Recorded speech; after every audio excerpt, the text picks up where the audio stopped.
My parents passed away when I was 28. The reason was a contagious disease. They went on a trip abroad and unfortunately caught a local infection. My father was a top heart surgeon, and my mother was a leading anesthesiologist. Both of them were highly regarded not just in the US, but also all over the world. They worked tirelessly every day to raise us. Growing up seeing them work so hard, I followed in their footsteps and pursued a career in medicine. My older sister became a successful entrepreneur and now runs multiple businesses. Her dream is to build a hospital where I can work as a doctor, and that has become my goal as well. Now that our parents are gone, my sister and I support each other, but I never expected things would turn out the way they did. My name is Lily. I'm the younger of two sisters and I'm 29 years old. My older sister is 30.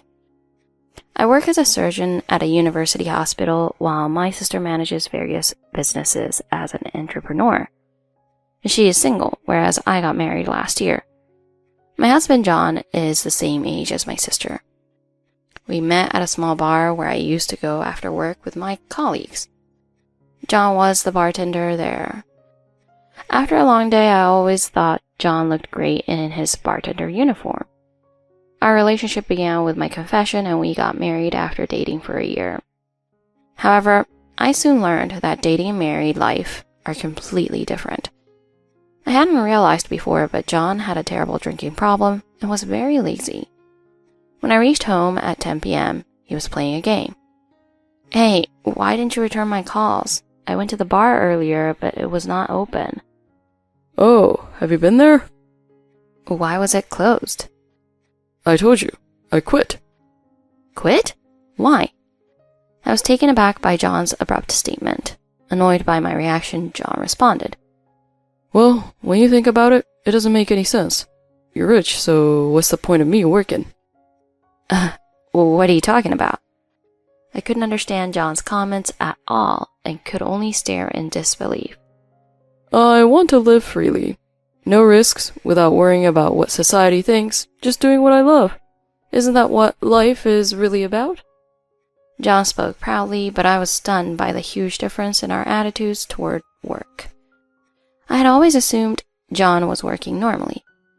Later I found out he had missed work several times while I was at the hospital. However, John showed no sign of remorse and casually admitted it. When I found out, I was so angry that I lost all words to respond. For now, I was disappointed at John's complete lack of intention to stop playing the game. I asked him, trying to hold back my frustration. "So how long have you been playing this game?" "Since around noon." "No way." I raised my voice in disbelief. This was because during the noon hours that day, a serious car accident had occurred and I had to miss lunch to deal with the emergency. While John worked hard every day, I always motivated myself to do the same. But he had easily betrayed that motivation. Maybe John never intended to betray me. The results were far from the expectations I had inflated on my own, and that was what made me so disappointed. I decided to think that John wasn't at fault. At that moment, John, with a smirk on his face, asked an unexpected question. "By the way, what happened with your father's inheritance? Wasn't it supposed to be a lot?" "Huh?" I was momentarily taken aback. I never expected such a topic to come up suddenly. My parents passed away right after I got married, and as John said, the inheritance procedures were completed. While my parents were highly sought after for their excellent medical skills, both domestically and internationally, my mother was focused entirely on her work and had little interest in money. As a result, all of her money was managed under my father's name. After deducting inheritance taxes from the total savings, about $5 million remained for my sister and me to share. The inheritance was so massive, and inheriting my mother's disinterest in money, I haven't touched it yet. I just thought I'd use it if needed in the future. In contrast, my sister quickly started a new business and used the funds for that. When John suddenly brought up the inheritance, I was taken aback and couldn't stop staring at his face. During that time, John seemed to eagerly watch me. When I came to my senses, he had a relaxed smile and asked, "So how much are you going to give me?"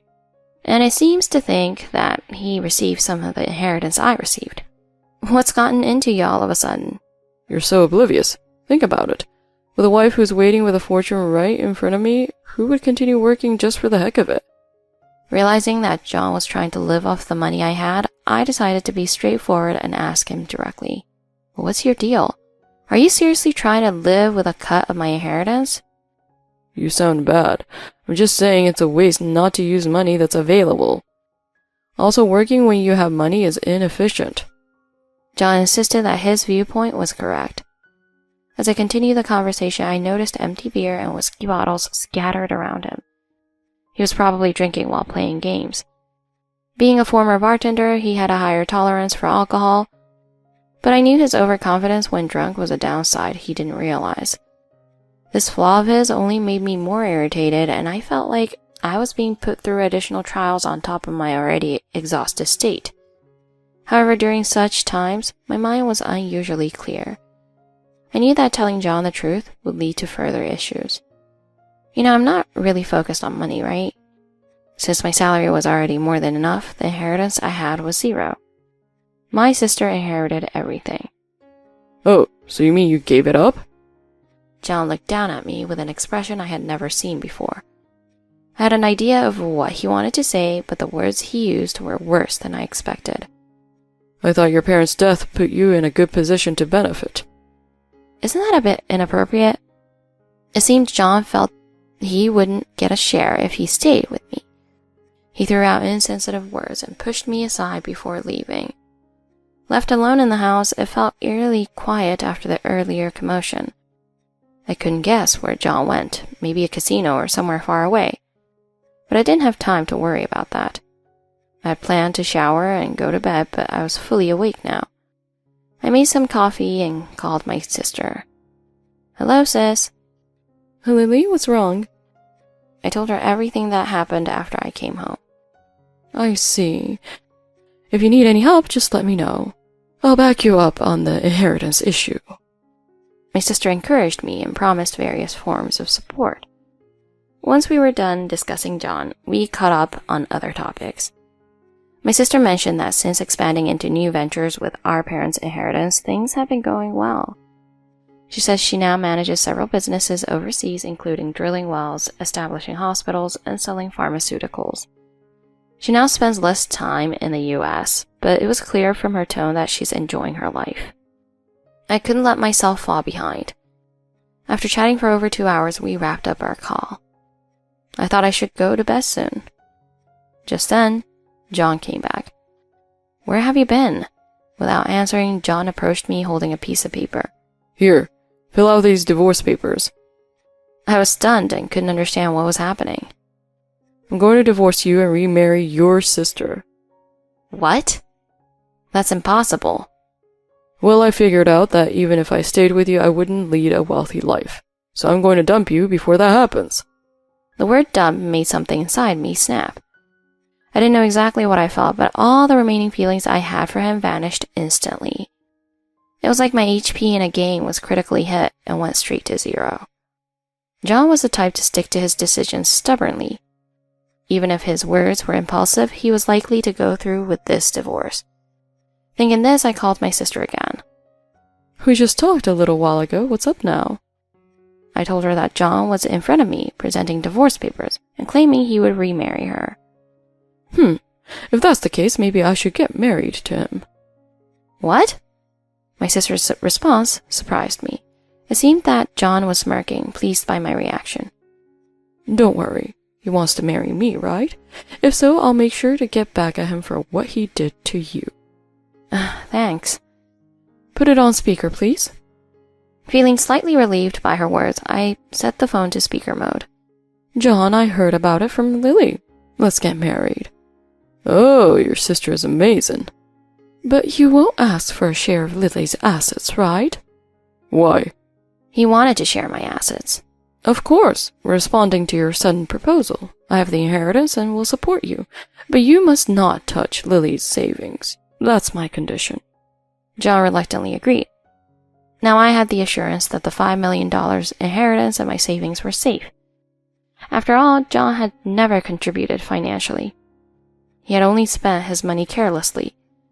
With my sister's intervention, we divorced, and a few days later, she and John got married. The apartment felt a bit lonely, with just me left. I wonder how my sister will get her revenge. 3 months later, I received a call from John. Hello? I answered with a low tone, seeing John's name I didn't want to see. Lily, help me. What's wrong? From the phone, I could hear my sister's angry voice in the background. John, didn't I tell you not to leave your post? Hurry up and come back. I don't want to. There are dangerous people around. I could make sense of what was happening from their conversation. My sister took the phone. Lily, sorry, I'm currently in the field. I've been taking John around for work. I'll call you again. It seemed my sister was very busy and abruptly ended the call. A week later, John called again. I'm sorry. It was my fault. Please, let's get back together. What's going on now? I'm overseas and I've been surrounded by dangerous people. It's scary here and I need to go back to the US. John was speaking with a trembling voice. I can't handle it. It's okay, but you're on your own getting back. I'm not providing any interpreters or bodyguards. That's harsh. I just want to live in peace. Peace? Isn't this the very definition of peace? You're living off my money and getting to travel overseas a lot. John, who was likely crying again, was shouting and arguing, but my sister ignored him. The inspection is done. Next, we're going to secure a distribution route for safe, clean water. No, I don't want to. The call ended with John's desperate cry. Eventually, his calls became a source of entertainment for me. I had no lingering feelings for him, nor was I relishing his plight. It was just satisfying to hear about his struggles. Lily, please tell your sister. I'm at my limit. I can't take it anymore. Oh, stop being so pathetic. Next time you'll have to find your own way back. John seemed completely subdued by my sister. I thought it was good that he was married to my sister. John, try this. What is this? It's a kind of insect given by a child. Some cultures eat insects. In the US, edible insects are becoming more popular. I don't want to eat this. Well, you're going to eat it. If you waste food, you won't get any spending money this month. That's unfair. I want to go back to the US. John's cries were not heard by my sister. I remembered my sister's tendency to exact revenge. She used to punish boys who bullied girls in elementary school.